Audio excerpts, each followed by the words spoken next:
Assalamualaikum warahmatullahi wabarakatuh. Duftoon Dr. Jitu akkam nagaa keessanii jirtu. Akkuma isin beektan dhugaa TikTok irratti waan adda addaa akkasini hojjedhu waan feetanuu fi YouTube haaraadha kan hin banee jiru. Subscribe godhaa, share godhaatii, comment adda addaatiin na jajjabeessaan isiniin jedha. Hundi keessanii adda waa lama isinii hojjedha. Wanti lama tokkoffaanii inni jalqabarraa namoonni mormi kan keessan gurraacha'ee, ciqileen keessan, qubootiin harka keessanii, miilli keessan akkuma kanas immoo qaamotiin keessan bakki tokko tokko isin jalaa gurraacha'ee kan isinii fayyadamtanu. Inni lammaffaan immoo kan isinii hojjedhu namoonni fuulli kan keessan waan adda addaatiin isin jalaa badee buguriidhaan godaannisa adda addaatiin yookaan immoo bakka tokko tokko adii bakka tokko tokko immoo kalarii biraa ta'e azaa isin godhu. Inni jalqabaa kun akkuma isin argaa jirtanu kan mormaati yookaan immoo kan bakka nu jalaa gurraacha'ee fayyadamnudha jechuudha. Kan isin asirratti argaa jirtanu daakuu ruuziiti. Daakuu ruuzii maankaa tokko yoo daakuu ruuzii dhabdan mana keessatti ofii keessanii daakaa fayyadama. Innis immoo asirratti argaa jirtanu niskoofii yookaan immoo buna Itoophiyaa ta'uu qabu niskoofii ta'uu qaba. Niskoofii maankiyaa tokko godhaa maankaa nyaataa tokko. Daakuu ruuzaa daakuu tokko loomii ani asirratti juusii isaa waan hin qabuufanii loomii kan fidee isinitti agarsiisee fi akkasin loomii ta'uu bartanuufanii an juusa isaa waan hin qabuuf juusa isaan fayyadama. Achi ruuza maankaa tokko niskoofii maankaa tokko achi immoo intini piikin powder yookaan immoo piikin soodaa isaan dhabni jettu mana keessan dhabama jedhee yaadu yoo piikin soodaa qabaattanii inni baay'ee gaariidha yookaan immoo piikin powderii fayyadama mana arabaa keessa bakka kamiinillee hin dhabamu jechuudha. Piikin powderii yookaan piikin soodaa girmaashii maankaa itti naqaa jechuudha. Akkuma kanas immoo loomii hamma isin gahu yoo barbaadan girmaashii maankiyaa yoo barbaadan immoo maankiyaa tokko guutuu gootanii fayyadamuu dandeessanii. Yoo danina isaatiin hojjettanii yeroo hunda hojjechuu isiniin mijanne ta'ee hojjedhaatii firiijii keessa kaa'atii torbee keessaa 14 keessa fayyadamuu dandeessan. Ji'a lamallee ji'a tokko yoo sallaajaa keessan isin jalaan badu garuu goguu danda'a waan ta'eef loomii bicuu siitti naqaatii namoonni firiijii keessanii fayyadamtan waliin makaa akkas argaa jirtanu waliin makaatii akka haaraatti gootanii fayyadamuu dandeessanii.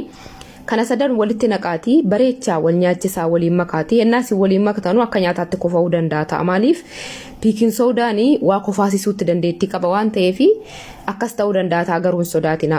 Akkuma isin argaa jirtan asirratti qopheessee jira garuu ani alhamdulillah gaa musliima waan ta'eef morma koorraa ijaaba fuudhee viidiyoo waraabee isinitti agarsiisu waan hin dandeenyee fi waan ofii kootii fayyadamu akkan isin hojjedhaa jiru akka bartanu jedhee harka koorratti akkuma isin argaa jirtan dibee isin agarsiisaa jira jechuudha. Namoonni harka keessan nyaata adda addaatiin goggogullee hin jirtani waan ta'eef uffata miicuu qodaa dhiquudhaan harki namaa numa miidhama. Kana fayyadamaa kaati harka keessan irratti sukkuuma masaajii bareechaa godhaati.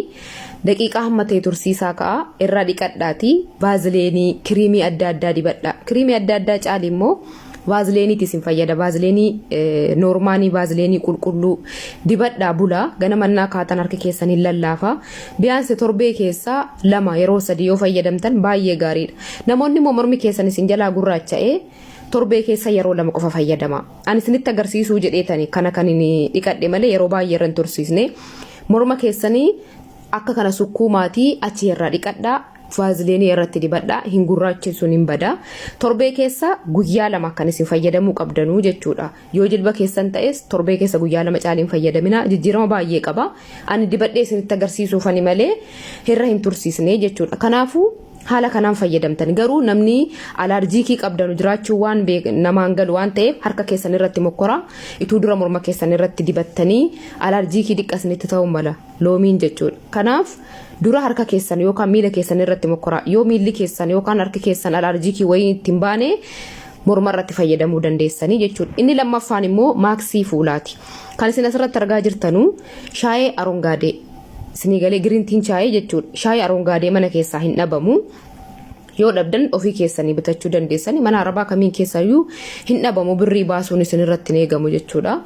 Kan isin asirratti argaa jirtan immoo zibaadii yookaan immoo urgoo isa jennu natti fakkaata biyya keenyatti tittuu jedhama ta'e hin beeku afaan oromootiin. Urgoo yookaan immoo biyya arabaa tokko tokkotti zabaadii yookaan immoo roob jedhani jarree arabaa. Qodaa isaan isinitti agarsiisaa jira. Ani yeroo baay'ee mana keessatti kan hojjetamnee fayyadamnu waan ta'eef aniniyyi isinitti agarsiise qodaa isaa akka isinii galuuf zibaadii yookaan immoo roob jedhanii ani mana keessatti hojjedha ofii kootiin aannan irraa waan adda addaa irraa mana keessatti arabni ko akkan hojjedhu waan feetuuf hojjedhee fayyadamaafanii qodaa isaan isinitti agarsiise. Zibaadii sana shaayii arongaadee sana fiddanii shaayiin arongaadeen qodaa goggogee lallaafisuutti dandeettii qaba. Zibaadiin kun immoo qodaa namaa gugurraacha ta'e yookaan xaxalbatee hafe sana akka kalarii tokko qabaatu godha qodaan namaa.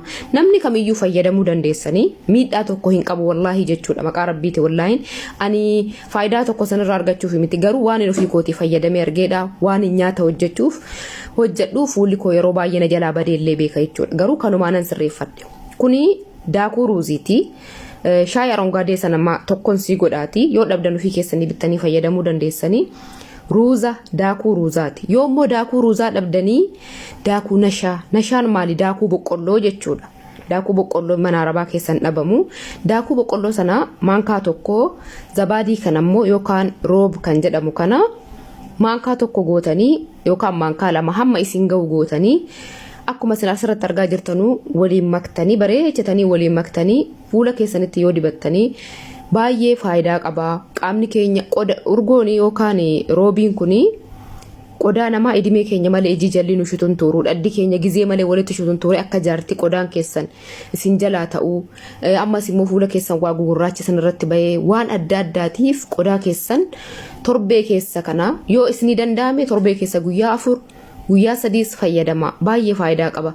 Yeroo hunda fayyadamuu yoo hin dandeenye waan adda addaa fayyadama. Yeroo hunda waan tokko ituu hin taane ganama na rafiitiidhaa kaatanu baradoo yookaan immoo taljii fuudhaatii torbee keessa guyyaa 4 taljii sana guyyaa tokko olaa guyyaa tokko jechuudha. Yoo hadha gootan boriin gootan taljii sana fuudhaatii fuula keessanitti sukkuma bakka waa gugurraachisanitti jiru sana achi kaatii dhiqadhaa. Maaksii asirratti argaa jirtanuu jechuudha. Ruuzii kana kan shaayiidhaa fi intini ammaarraa qopheessine kana ituu hin dibatiniin duratti fuulli keenya qulqullaachuu qaba.